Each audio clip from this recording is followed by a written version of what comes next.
The night the tanker stopped moving, the world didn't notice at first. There were no explosions, no sirens screaming across headlines, no dramatic declarations from world leaders, just silence, an eerie, almost polite pause in the heartbeat of global trade.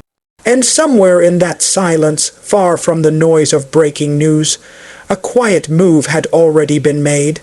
Aisha felt it before she understood it. She stood on the rooftop of her modest apartment, overlooking the restless port where her father had worked his entire life. Usually the harbor pulsed with energy, cranes groaning, ships gliding in like giants, horns echoing across the water. But tonight it felt restrained, as if the ocean itself was holding its breath.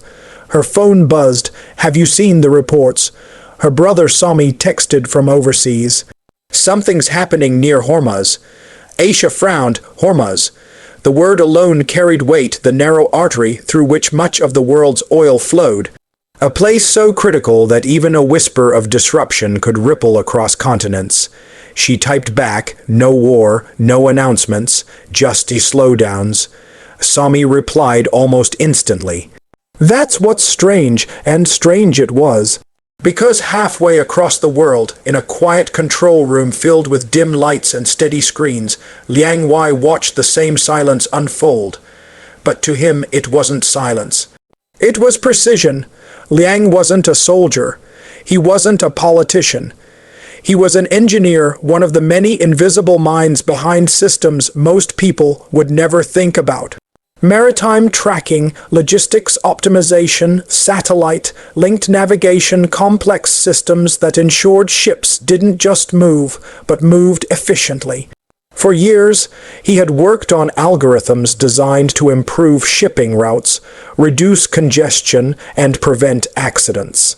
It sounded harmless, helpful even, but tonight, as he stared at the data streaming across his monitors, he knew something had shifted. "Phase adjustment confirmed," a voice said behind him. Liang didn't turn. "How subtle?" "Subtle enough," his colleague replied. "Nothing stops, nothing breaks, just reroutes, delays, priorities." Liang exhaled slowly. No blockades. No threats, just influence. Thousands of miles away, Aisha's father returned home earlier than usual. That alone was enough to unsettle her. "You're back?" she asked, surprised. He nodded, removing his worn cap. "Ships are waiting longer. Instructions are changing. We load, then unload, then wait again. No one explains why." Aisha studied his face.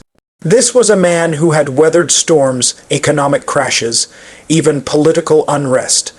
But uncertainty, quiet, invisible uncertainty, unsettled him in a way she had never seen before.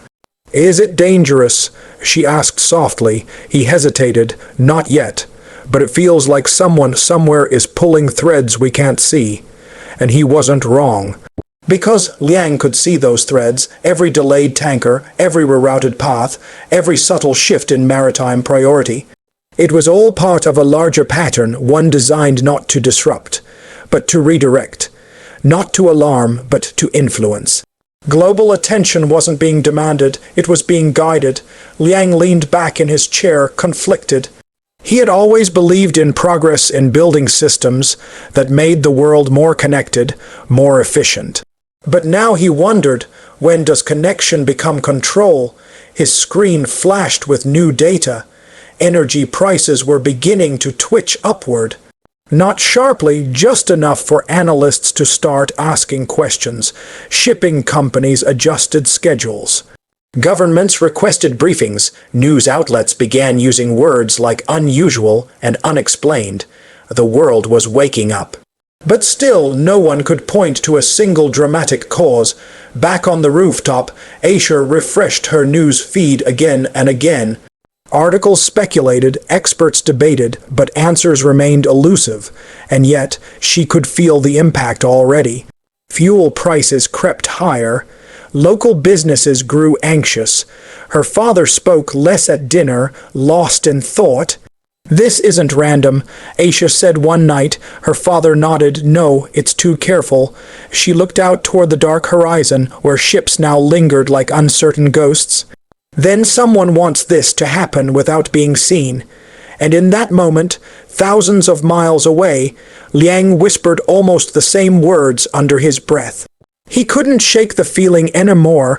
What they had built, what he had helped build, was no longer just a tool. It was leverage. The realization hit him hardest when he saw a projection model.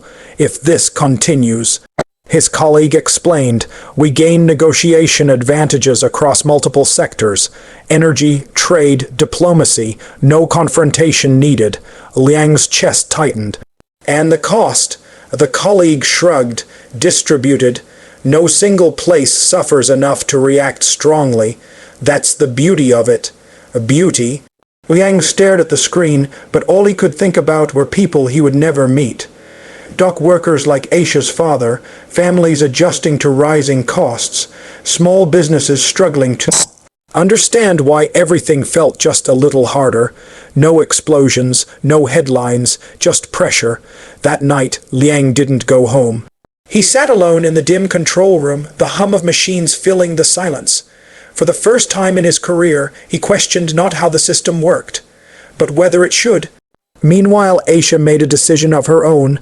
She started documenting everything, the delays, the conversations, the subtle shifts no one could fully explain. She interviewed workers, recorded observations, connected dots others overlooked. What began as curiosity turned into purpose. If no one sees it clearly, she told her father, then someone has to try. Days turned into weeks. The world's attention grew louder. Analysts began tracing patterns. Independent reports surfaced. Questions turned into concerns. Concerns turned into pressure, and slowly the silence began to crack. Liang watched it happen in real time. The subtlety that once made the strategy effective was now its weakness. The more people looked, the more they saw. "What do we do?" his colleague asked during an emergency meeting. Liang spoke before he could stop himself. "We underestimated something." "What?" He looked at the screen, at the growing web of awareness spreading across countries, industries, and individuals. "People," he said quietly. "When they start paying attention, even the quietest moves become loud." Across the ocean, Aisha uploaded her latest report. It wasn't perfect. It didn't have all the answers, but it told a human story of small disruptions, shared unease, and invisible influence. And people listened, because in a world obsessed with noise, it was the quiet truths that resonated the deepest. The tankers didn't stop forever. The routes stabilized. The systems adjusted once again, but something had changed. Not just in policies or strategies, in awareness. Aisha stood once more on her rooftop, the harbor slowly returning to life.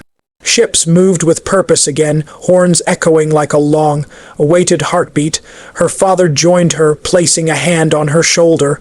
"You made people see." She shook her head gently. "We all did. We just had to notice." Far away, Liang shut down his terminal for the last time. He didn't know what would come next for him, but he knew one thing for certain: silence was never empty. It carried intention, power, consequence. And sometimes the quietest moves in the world could change everything. Not because they were hidden, but because people eventually chose to see them. In the end, it wasn't control that defined the moment. It was awareness. Because when ordinary people begin to pay attention, even the most carefully planned silence can no longer hide.